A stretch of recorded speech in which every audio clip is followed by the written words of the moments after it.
दोस्तों, कैसे हो? उम्मीद करता हूँ अच्छे होंगे आप। पिछले लेक्चर के अंदर अपने क्या की थी, लाइनें की थी, ठीक है ना। लाइनों का कुछ पार्ट अपने कंप्लीट नहीं हुआ था, वो आज अपन कंप्लीट कर लेते हैं। अपने क्या किया था, यानी ग्रुप वाइज की थी। तो अपने क्या किया था, जी तक अपने लाइनें कंप्लीट हो गई थी, ठीक है ना। यानी लगभग अपने 7 ग्रुप कंप्लीट हो गए थे। आज अपने पास क्या है, 3 ग्रुप जो शेष रह गए ना, वो बनाएंगे अपन, ठीक है ना। अपने पास जैसे जे रह गया था, एच रह गया था और के रह गया था, ठीक है ना। अभी मैं जस्ट आपको क्या करा रहा हूँ, जे करा रहा हूँ, जी के बाद में, ठीक है ना। तो आप सोचोगे भाई एच क्यों नहीं करवा रहे, तो एच मैं जे के बाद में करवाऊँगा। क्योंकि जो जी लाइन थी ना अपनी, वो क्या थी, अपने पास चेन थिन लाइन थी, ठीक है। और जो अपन जे कर रहे हैं वो क्या है, अपने पास चेन थिक लाइन है, ठीक है ना। यानी दोनों एक ही कैटेगरी की लाइनें हैं, दोनों के अंदर मोटाई का फर्क है और कुछ नहीं है, ठीक है ना। तो अपन आज जे लाइन स्टार्ट कर रहे हैं। जे की पहले अपन मोटाई देख लेते हैं। तो मोटाई अपने पास कितनी हो जाएगी, अपने पास यानी 0.5 mm, यानी आपको नज़र आ रही होगी। यानी पहला डेस की मोटाई देखो और जो अपने जी ग्रुप है उसकी मोटाई देखो, दोनों के अंदर फर्क आ रहा है ना मोटाई के अंदर अपने, ठीक है ना। तो ये वाला ही फर्क है दोनों को, और कुछ नहीं फर्क है, ठीक है ना। तो अपन यानी इसके अंदर पहले एक बड़ा डेस, बाद में छोटा बड़ा, यानी इस प्रकार से लगातार अपने पास चलता जाएगा, ठीक है ना। इसका एक ही यानी उपयोग है अपने पास, यानी एक उपयोग है, यानी इंडिकेशन ऑफ लाइंस और surface which require special appliance, यानी ठीक है ना। यानी अपने इसका उपयोग वहाँ पे करेंगे, यानी जब कोई सरफेस या अपने धात्विक प्लेट है मान लो, उसके ऊपर क्या करना है, अपने कोई स्पेशल रिक्वायरमेंट यानी कोई स्पेशल ऑपरेशन लगाना है, ठीक है ना। स्पेशल संक्रिया लगानी है, जैसे मान लो उसके ऊपर अपने वेल्डिंग करना है, ठीक है, या उसकी एनेलिंग करनी है, या उसकी फॉर्मिंग करनी है, ठीक है, या उसके ऊपर अपन डॉट लगाने हैं, ठीक है ना। इस प्रकार से कोई भी प्रक्रिया करनी हो ना, तो उसके लिए अपन क्या करेंगे, यानी जे लाइन का उपयोग करेंगे। जैसे मान लो ये मेरी धात्विक प्लेट है कोई, आपको मान लो यहाँ पे वेल्डिंग करके कोई चीज़ लगानी है, तो भी आप क्या कर सकते हो, जैसे यहाँ पे लगानी है तो भी आप इस लाइन का उपयोग कर सकते हो, ठीक है। या आपको क्या इसकी एनेलिंग करनी है तो भी आप लगा सकते हो, या आपको क्या करना है, इसके ऊपर क्या करने हैं, जैसे मान लो आपने यहाँ पे जैसे डॉट बनानी है, ठीक है ना, यानी इसके ऊपर पंचिंग करनी है, तो भी आप यानी इस लाइन का उपयोग कर सकते हो वहाँ पे, ठीक है ना। अगली अपनी लाइन है जो, वो क्या हो जाएगी, एच ग्रुप की। एच ग्रुप के अंदर अपने जो लाइन करेंगे वो क्या हो जाएगी अपनी, chain thin thick eight ends and change of direction, यानी किनारों पे से मोटी रेखा, यानी ठीक है ना। यानी श्रृंखला पतली किनारों पर से मोटी, ठीक है ना, उस रेखा का अपन उपयोग करेंगे, यानी ठीक है ना, उसकी अपन अभी चर्चा कर रहे हैं, ठीक है ना। तो इसकी मोटाई कितनी हो जाएगी आपकी, 0.3 mm।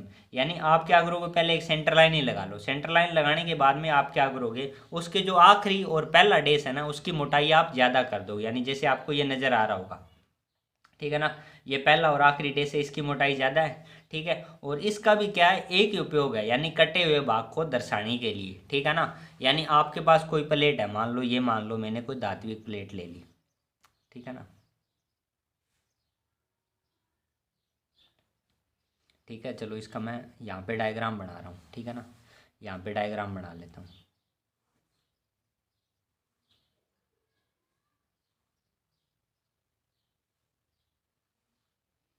ये मान लो मेरे पास धातु की प्लेट है। अब मैं क्या करूँगा, इसको बीच में से काटना है, ठीक है ना। बीच में से काटना है तो इसके लिए मैं क्या करूँगा, यानी इसके लिए अपनी क्या करूँगा, यानी कटिंग प्लेन लाइन का उपयोग कर लूँगा, ठीक है ना। जैसे यहाँ पे मैं क्या करूँगा, लाइन बना लेता हूँ। जैसे मान लो ये मेरा बड़ा डेस है, ये छोटा डेस, ये बड़ा, छोटा, और यहाँ पे जैसे डायरेक्शन चेंज हो रही है तो ये बड़ा, छोटा और ये बड़ा, ठीक है ना।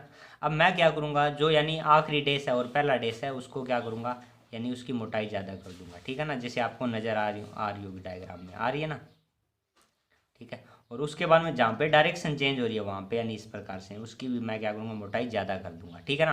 अब अपने को पता लग जाए, इसके दो भाग हो जाएंगे, एक इधर वाली साइड, एक इधर वाली साइड, ठीक है ना। या अपन इसको यहाँ पे बना के देखें तो क्या करेंगे, पहले एक बड़ा डेस, फिर छोटा, बड़ा, छोटा, बाद में यहाँ पे यानी अपने डायरेक्शन चेंज करनी है, मान लो इस प्रकार से, बाद में छोटा, बड़ा, फिर छोटा, बाद में और डायरेक्शन चेंज करनी है, मान लो इधर वाली साइड, फिर छोटा, बड़ा, छोटा, बड़ा, यानी इस प्रकार से, ठीक है ना। अब मैं क्या करूँगा, यानी आखिरी पहले डेस को पहले तो मैं बड़ा कर दूंगा, यानी इसकी मोटाई बढ़ा दूंगा, और एक इसकी जो आखिरी डेस है उसकी मोटाई बढ़ा दूंगा। फिर वहाँ पे डायरेक्शन चेंज हो रही है, वहाँ पे जैसे ये है ना, इसकी मोटाई मैं ज़्यादा कर दूंगा और इसकी मैं मोटाई ज़्यादा कर दूंगा, ठीक है ना, इस प्रकार से। ठीक है। या आपने इसकी एग्जांपल देखी होगी, जैसे कारपेंटर के पास आपने देखा होगा, ठीक है ना, वो मान लो उसने एक ये प्लाई का टुकड़ा ले लिया, ठीक है ना, तो वो उसको काटेगा तो वो पहले क्या करेगा, हल्की लाइन लगाएगा इस प्रकार से, बाद में किनारों पे इस प्रकार से पेंसिल को 2-3 बार चलाएगा, ठीक है ना, यानी कई बार चलाएगा, यानी उसको गहरा कर देगा यहाँ से। तो उसने ये तो है नहीं भी ITI की है, पहले उसको पता होगा भाई ये लाइन यूज़ कर रहा हूँ, परंतु उसको ये पता है भाई यानी इस प्रकार से ऑपरेशन करते हैं तो यानी ये वाली लाइन यूज होती है, यानी लगभग मिलता जुलता अपना प्रोसीजर अपने को पता लग जाएगा भाई इस प्रकार से, ठीक है ना। यानी इसके 2 भाग करने काट के, ये अपना पहला भाग ये हो गया, ये B हो गया, और ये यहाँ पे अपनी कटिंग प्लेन लाइन आ गई, यानी कटान रेखा जिसको अपन बोल देते हैं, ठीक है ना। अगली अपनी जो लाइन है वो हो जाएगी आपकी K लाइन, ठीक है ना, जैसे ये आपकी हो जाएगी K लाइन, ठीक है ना, जैसे आपको नज़र आ रही होगी ये आपको K लाइन, ठीक है ना, K कैटेगरी की जो आपकी लाइन है वो अपने पास, ठीक है। K लाइन है ना, उसके अंदर क्या है, आपको जो सेंटर लाइन थी ना उसके अंदर एक चेंज करनी है, यानी जो छोटे डेस है ना उनकी संख्या डबल कर देनी है, यानी पहले एक आपका बड़ा डेस, बाद में 2 छोटे डेस, बाद में एक बड़ा, बाद में जो 2 छोटे डेस, बाद में एक बड़ा, यानी इस प्रकार से लगातार चलती जाएगी। इसको अपन क्या बोलेंगे, चेन थिन डबल डेस, यानी दोहरे खंडों की श्रृंखला एवं पतली रेखा, यानी हिंदी के अंदर इसको बोल देंगे। इसके भी 5 उपयोग हैं।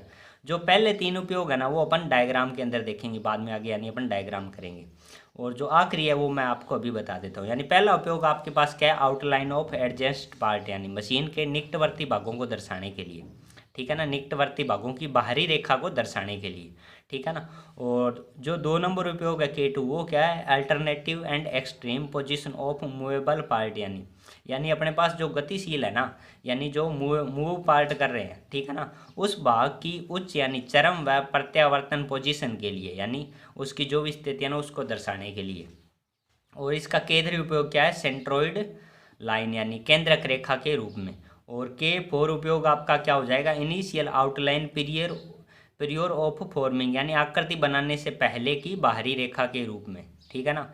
जैसे मान लो इसकी मैं यानी आपको समझा देता हूँ। पहले मान लो कोई भी अपने पास क्या करना है, आयत बनाना है, मान लो, ठीक है ना, जैसे आयत बनाना है तो आप क्या करोगे, यानी पहले इसके लिए जैसे आपने कंस्ट्रक्शन लाइन यूज करते हैं ना उसी प्रकार से, यानी पहले अपन क्या करेंगे, यानी एक बड़ा डेस, 2 छोटे डेस, बाद में एक बड़ा डेस, बाद में 2 छोटे डेस, बाद में एक बड़ा डेस, बाद में 2 छोटे डेस, बाद में एक बड़ा, 2 छोटे, बाद में एक, यानी इधर से ये यानी अपना बड़ा डेस, ठीक है, और 2 बाद में छोटे, यानी इस प्रकार से, ठीक है, ये लगा लिया।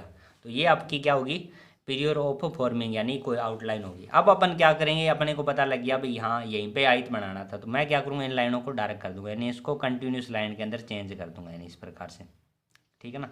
इस प्रकार की कोई आकृति बनाने से, यानी इस प्रकार का कोई ऑपरेशन करने से पहले अपन इस लाइन का उपयोग करेंगे, यानी ठीक है ना। और उसके बाद में अगला अपना उपयोग क्या हो जाएगा आपका, K5, यानी part situated in front of cutting plane, यानी ठीक है ना, कोई भी ऐसा पार्ट यानी कटा हुआ भाग जो अपने को क्या करना है, इन फ्रंट के अंदर अपने को सिचुएट करना है, यानी कर्तन तल के सामने स्थित मशीन के भागों की रेखा, ठीक है ना। इसके लिए अपन मान लो एक डायग्राम बना के देख लेते हैं।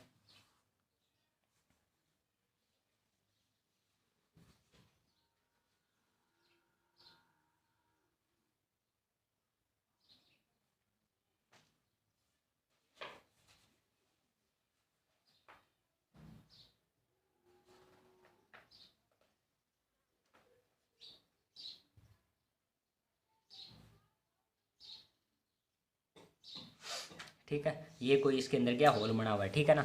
अब यहाँ पे क्या करना है, ऐसा ही पार्ट अपने को एक सिचुएट करना है, यानी यहाँ पे एक ऐसा ही पार्ट अपने को क्या करना है, लगाना है, ठीक है ना, यानी यहाँ पे अपने उसकी फिटिंग करनी है। ये वाला पार्ट अपने यहाँ पे मान लो फिट करना है, ठीक है ना। जब इसके व्यू बनाए होंगे तो वहाँ पे अपन कैसे दर्शाएंगे इसको, यानी ठीक है ना। जैसे मान लो इसका मैं यहाँ पे फ्रंट व्यू बना देता हूँ, अपना सॉरी टॉप व्यू बना देता हूँ। जैसे ये मान लो आपके पास क्या है, टॉप व्यू बन गया, ठीक है ना। और ये यहाँ पे जो यहाँ पे जहाँ पे ये पार्ट अपने को लगाना है ना, तो वहाँ पे क्या करेंगे अपन, यानी K ग्रुप वाली लाइन का यूज करेंगे, यानी ठीक है ना। यानी एक अपने पास क्या, बड़ा डेस, बाद में 2 छोटे डेस, बाद में एक बड़ा डेस, 2 छोटे, बाद में एक बड़ा, ठीक है, और बाद में दो छोटे और एक बड़ा, दो छोटे, यानी इस प्रकार से, ठीक है ना, ये लगाएं। यानी अपने को पता लग जाएगा यहाँ पे कोई और पार्ट है जो अपने को सिचुएट करना है, ठीक है ना। जैसे ये पार्ट यहाँ पे अपने को फिट करना है, ठीक है ना। तो इसका जैसे अपने टॉप व्यू बनाए तो टॉप व्यू के अंदर इस चीज़ को अपने यहाँ पे दर्शा दिया है, यानी ठीक है ना। ये तो अपने क्या थी, लाइनें कंप्लीट हो गई है, ठीक है ना। अब आपको एक डायग्राम के द्वारा मैं क्या करूँगा, यानी आपको एक डायग्राम दिखा देता हूँ, उसके अंदर यानी कैसे लाइनों का यूज किया हुआ है, यानी वो आपको दिखा देता हूँ। अभी अपने डायग्राम आपको नज़र आ रहा होगा, ठीक है ना। इसके अंदर यानी किस प्रकार से अपने पास क्या है बनाए हुए हैं, यानी अपने लाइनों का यूज किया है वो अपन देख लेते हैं, ठीक है ना। ये वाला डायग्राम जैसे पहले अपन देखें तो ये वाली लाइन आपको नज़र आ रही होगी, ये इसकी क्या है, आउटलाइन है ना, ये जो डायग्राम की। तो इसके अंदर अपने पास क्या किया है उन्होंने, यानी इन्होंने यूज किया है थिक कंटिन्यूस लाइन का उपयोग किया है, ठीक है ना। और उसके बाद में ये वाली लाइन आपको नज़र आ रही है जिस पे यानी डायमेंशन की हुई है, ठीक है ना, दोनों साइड एरोहेड बने हुए हैं। ये लाइन अपनी कौन सी है, डायमेंशन लाइन। और जो दोनों तरफ एरोहेड टच कर रहे हैं वो लाइन अपनी कौन सी हो जाएगी, यानी एक्सटेंशन लाइन या प्रोजेक्शन लाइन, जिसको अपन हिंदी में प्रसार रेखा या प्रक्षेप रेखा बोलते हैं। बाद में ये जो डॉट द्वारा दर्शाई हुई लाइनें ये आपको नज़र आ रही हो, ये अपनी क्या है, हिडन लाइन, ठीक है ना। हिडन लाइन को इनविजिबल लाइन भी बोल देते हैं, डॉट लाइन भी बोल देते हैं, ठीक है ना, और डैश लाइन भी इसको बोल देते हैं, ठीक है ना। और उसके बाद में ये वाली लाइन आपको जो नज़र आ रही है, ठीक है ना, ये लाइन अपनी कौन सी है, ये अपनी सेंटर लाइन है, ठीक है ना। यानी एक डैश बड़ा, एक छोटा बड़ा, छोटा बड़ा, इस प्रकार से जा रहा है, ठीक है ना। और उसके बाद में ये वाली लाइन आपको नज़र आ रही है, ठीक है ना। ये यहाँ पे देखो पी लगाया हुआ है ना दोनों तरफ निशान, ठीक है। और ये जो डैश है ना इसके थोड़े बड़े हैं, ठीक है ना, किताब में शो नहीं किया अच्छे से, परंतु ये आप बड़े मान लो भी, ये बड़ा डैश है, ठीक है ना, ये बड़ा, ठीक है। तो ये बड़ा है, तो कहने का मतलब क्या हो गया, ये अपनी क्या है, कटिंग प्लेन लाइन है, ठीक है ना। अब नीचे जो डायग्राम है, ठीक है ना, ये इसी का ही क्या है, टॉप व्यू है, ठीक है ना। जब अपने इसको ऊपर से काट देंगे तो नीचे इसका जब टॉप व्यू बनाएंगे ना तो उसके अंदर क्या होगा, यानी अपने यहाँ पे जो है, ठीक है ना, हिडन लाइन, तो यहाँ पे क्या है, जो सर्कल होगा उसकी बाउंड्री आपको दिखेगी ना होल की, तो ये बाउंड्री यानी ये अपनी सर्कल आ गया। सर्कल के अंदर डायामीटर को शो करने के लिए क्या कर लिया इन्होंने, लेडर लाइन का उपयोग कर लिया, ठीक है ना, जिस पे डायामीटर लिखा हुआ है, ठीक है। और उसके बाद में ये आपकी सेंटर लाइन नज़र आ रही है, ये भी आपकी सेंटर लाइन नज़र आ रही है। और जो ये तिरछी लाइनें हैं ना इनको अपन क्या बोलेंगे, हैचिंग लाइन, ठीक है ना। हैचिंग लाइन लगाने के लिए अपन कौन सी लाइन यूज करते हैं, कंटिन्यूस थिन लाइन का यूज करते हैं, यानी इनके बीच में 1-1 mm का गैप है और सीधी लाइनें हैं 45 डिग्री पे, ठीक है ना।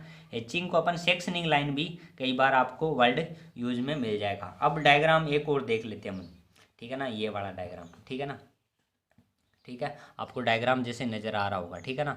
इसके अंदर आप देखोगे तो पहले नीचे की ओर से स्टार्ट करें तो ये आपकी क्या है, जिग जैग लाइन, जिसको आप लॉन्ग ब्रेक लाइन भी कह देते हो। और दोनों तरफ ये जो लाइन है इनको क्या बोला है, शॉर्ट ब्रेक लाइन, यानी इरेगुलर लाइन या फ्री एंड जो अपन लाइनें कंटिन्यूस के अंदर की थी, यानी वो वाली लाइन होगी, ठीक है ना। और ये वाली लाइन आपको नज़र आ रही है, ये क्या है आपकी चेन लाइन, यानी सेंटर लाइन, ठीक है ना। और ये आपकी ये जो लाइन आपको नज़र आ रही है, ठीक है ना, ये लाइन कौन सी आपकी, अल्टरनेटिव पोजीशन, यानी ठीक है ना, जो के ग्रुप की है ना वो लाइन यानी यहाँ पे होगी, ठीक है। और ये जो अपना, ठीक है ना, होल, इसके अंदर ये अंदर वाली लाइन लगी हुई है ना, ये आपके पास क्या है, कोई अपना गियर बना और उसके थ्रेड है, यानी ठीक है ना, अंदर वाली साइड से, ठीक है ना। तो उसकी ये क्या है, यानी थ्रेड लाइन बनी हुई, यानी इतनी, यानी जो चूड़ी बनाई हुई ना उसके अंदर। और ये वाली लाइन जो आपको नज़र आ रही है डबल डैश वाली, ठीक है ना, ये आपकी क्या होगी, लॉक्स लाइन, यानी लॉक्स लाइन भी अपन इसको बोल देते हैं, ठीक है ना। इस प्रकार से लाइनों के आपको उपयोग मैंने बता दिए, ठीक है। अभी अपन बात कर लेते हैं प्रीवियस ईयर के अंदर जो भी क्वेश्चन आए हैं उनकी बात कर लेते हैं, ठीक है ना, यानी किस प्रकार से आपके क्वेश्चन बनते हैं, ठीक है ना। एक बार क्वेश्चन आया था कंटिन्यूस थिक और थिन, यानी ठीक है ना। कंटिन्यूस लाइन तो आपको पता है, यानी सीधी लाइन ही आएगी आपकी इस प्रकार से, ठीक है ना, ठीक है। और कंटिन्यूस यानी वर्ड आगे थिक आ गया तो यानी इसकी मोटाई अपन ज़्यादा कर देंगे, यानी 0.5 mm हो जाएगी। और थिन आया तो अपने पास क्या हो जाएगी, 0.3 mm, यानी इसकी रहेगी। उसके बाद में क्या है आपकी शॉर्ट ब्रेक लाइन, यानी ठीक है ना, शॉर्ट ब्रेक लाइन यानी इस प्रकार से, ठीक है ना, इस प्रकार से। या इरेगुलर लाइन भी कई बार, यानी डिप्लोमे के पेपर के अंदर कई बार इसका इरेगुलर लाइन भी बोला हुआ है, ठीक है ना। अपने क्या ITI के अंदर ये शॉर्ट ब्रेक लाइन से ही आई हुई है, ठीक है ना। अगली लाइन आपकी लॉन्ग ब्रेक लाइन, ठीक है ना, जिसको अपन जिग जैग लाइन भी बोल देते हैं, ठीक है ना, यानी इस प्रकार से। इस प्रकार से, ठीक है ना। इस प्रकार से यानी डायरेक्ट नाम से ही पूछा हुआ, यानी जिग जैग लाइन बनाओ या लॉन्ग ब्रेक लाइन बनाओ। उसके बाद में जो हिडन लाइन है ना, उसके यानी कई बार अलग अलग नामों से आई है। एक बार आई थी जैसे डैश लाइन लगाओ, एक बार आया था हिडन लाइन, एक बार इनविजिबल लाइन, ठीक है ना, और एक बार आया था डॉटेड लाइन लगाओ, यानी ठीक है ना। डॉटेड लाइन यानी हिडन लाइन का ही दूसरा नाम है, यानी हिडन लाइन के 4 नाम हो गए अपने, dash line, hidden line, invisible line और डॉट लाइन, ठीक है। आगे यानी अपने पास क्या है, थिक और थिन वर्ड का आपको पता ही है। यानी थिक आ जाए तो उसकी मोटाई थोड़ी ज़्यादा कर देंगे, यानी 0.5 mm तक हो जाएगी। अगर थिन है तो यानी 0.2 तक अपनी मोटाई इसकी हो जाएगी, यानी जो भी अपने क्या डैश बना रहे हैं, ठीक है। उसके बाद में 5 नंबर पे अपने जो भी है, ठीक है ना, वो क्या है, चेन लाइन। यानी एक बार क्वेश्चन आया चेन लाइन के रूप में, यानी अपने को सेंटर लाइन नहीं लगानी है, ठीक है ना। और एक बार आया इसका नाम सेंटर लाइन भी आया। एक बार इसका यानी डिप्लोमे के अंदर, यानी आज से 2-3 साल पहले आया था, यानी लाइन ऑफ सिमेट्री, यानी लाइन ऑफ सिमेट्री लगाओ, यानी सेंटर लाइन नहीं लगानी थी अपने, यानी उसका नाम यानी उपयोग के हिसाब से उन्होंने पूछ लिया है, ठीक है। एक बार क्वेश्चन आया हुआ है ITI के अंदर, भाई कटिंग प्लेन लाइन लगाओ, ठीक है ना। कटिंग प्लेन लाइन यानी वही, यानी सेंटर लाइन लगा के आप क्या करोगे, जो पहला और आखिरी डैश है ना, उसको आप क्या कर दोगे, बड़ा कर दोगे, ठीक है ना। और उसके बाद में आपके पास है 7 नंबर, यानी 7 नंबर, यानी जब अपना सेमेस्टर सिस्टम था ना, तब एक बार ऑब्जेक्टिव पेपर के अंदर आया था, यानी सेंट्रोइडल लाइन। यानी आपको क्या सेंट्रोइडल लाइन, यानी ऊपर लिख दिया भाई इनमें से कौन सी सेंट्रोइडल लाइन है, यानी नीचे 4 लाइनें बना दी, उनमें से अपने को एक टिक मार्क करना था, यानी जो भी अपनी सेंट्रोइडल लाइन थी। यानी सेंट्रोइडल लाइन यानी केंद्रक रेखा, यानी ये अपनी के कैटेगरी है, यानी पहले एक बड़ा डैश, बाद में 2 छोटे डैश, बाद में एक, यानी यहाँ पे बनाना चाहूँ तो मैं, यानी एक बड़ा डैश, 2 छोटे, बड़ा 2 छोटे, यानी इस प्रकार से, ठीक है ना। बाकियों का आपको पता ही है, यानी पहले से आपको करवाई दी है, ठीक है ना। इस प्रकार से यानी अपने पुराने क्वेश्चन यानी इस प्रकार से आए हुए हैं लाइनों के, ठीक है ना। अब आपने यानी अगर दोनों वीडियो अच्छे से देख लिए तो आपको क्या, आप क्या करोगे भाई, लाइन का मुझे तो ये उम्मीद है भाई लाइन का कोई भी क्वेश्चन आपका गलत नहीं होगा, चाहे आप डिप्लोमे से हो चाहे आप ITI से हो। आपके यानी पेपर के अंदर मान लो 5 या 10 नंबर की जब भी लाइनें आती है ना, यानी लगभग 10 नंबर की कई बार आई है, ठीक है ना। तो आपके 10 नंबर लगभग ऐसे मान के चलो भाई पक्के हो गए हैं, ठीक है। और आप ये वीडियो आपने कंप्लीट कर ली है, ठीक है। सॉरी राजे, क्योंकि मेरे फ़ोन पे कोई कॉल आ गई थी इसलिए यानी रिंग शुरू हो गई थी, ठीक है ना, उसके लिए सॉरी, यानी ठीक है। अभी यानी आपको जो पुराने क्वेश्चन है वो मैंने करवा दिए हैं आपको, ठीक है ना। यानी कि इस प्रकार से आप यानी अगर पूरी वीडियो देखोगे तो आपके यानी लाइनों के जो भी 10 या 5 नंबर के क्वेश्चन आएंगे वो आपके यानी मैं उम्मीद करता हूँ यानी नंबर पक्के हो गए हैं, ठीक है ना। ठीक है, अब जो अपने बाकी टॉपिक रह गया वो अपन 1 बाय 1 कंप्लीट कर लेंगे, ठीक है। और आप वीडियो को ज़्यादा से ज़्यादा शेयर कीजिएगा, लाइक कीजिएगा और कमेंट कीजिएगा। आप कमेंट, जैसे मैंने कई बार देखा, आज ही वीडियो में कमेंट सेक्शन देख रहा था तो वहाँ पे आपके कमेंट आ रहे हैं नाइस सर, यानी इस प्रकार से, ठीक है ना। आप वो चीज़ बताओ भाई इसके अंदर क्या कमी है, यानी वीडियो के अंदर, यानी आप ऐसा सुझाव दो हमें भाई आप हम क्या इम्प्रूवमेंट करें, यानी वीडियो के अंदर अच्छा करने की कोशिश करें भाई सर आप ऐसा करोगे तो वीडियो यानी और अच्छे से बनेगी, यानी ये वाला कंटेंट आप ऐसे करवाते तो हमें यानी उससे क्या होगा, यानी अपन वीडियो में सुधार कर पाएंगे। नहीं तो इससे तो कुछ नहीं होगा भाई, आप जैसे कमेंट कर दिया किसी ने सर नाइस है, बहुत अच्छा बनाया जी आपने, बहुत अच्छा किया, तो इससे तो वो कोई दिक्कत वाली अपने को कोई इसके अंदर प्रोग्रेस वाली तो बात है नहीं। इसलिए अच्छे कमेंट किया करो, ठीक है। और वीडियो को ज़्यादा से ज़्यादा शेयर करो, ठीक है। और चैनल को ज़्यादा से ज़्यादा सब्सक्राइब कराओ ताकि हमारा भी हौसला बढ़ सके और हम यानी ITI का जो भी अपना कंप्लीट सिलेबस है वो करने की कोशिश करें। यानी ड्राइंग का तो आपका सिलेबस कंप्लीट होगा, अगर आपका फीडबैक अच्छा रहा तो हम कोशिश करेंगे आपकी वर्कशॉप, कैलकुलेशन और एम्प्लॉयबिलिटी के लेक्चर भी यहाँ पे आपको अवेलेबल करवाएं, यानी ठीक है। वीडियो देखने के लिए आपका धन्यवाद।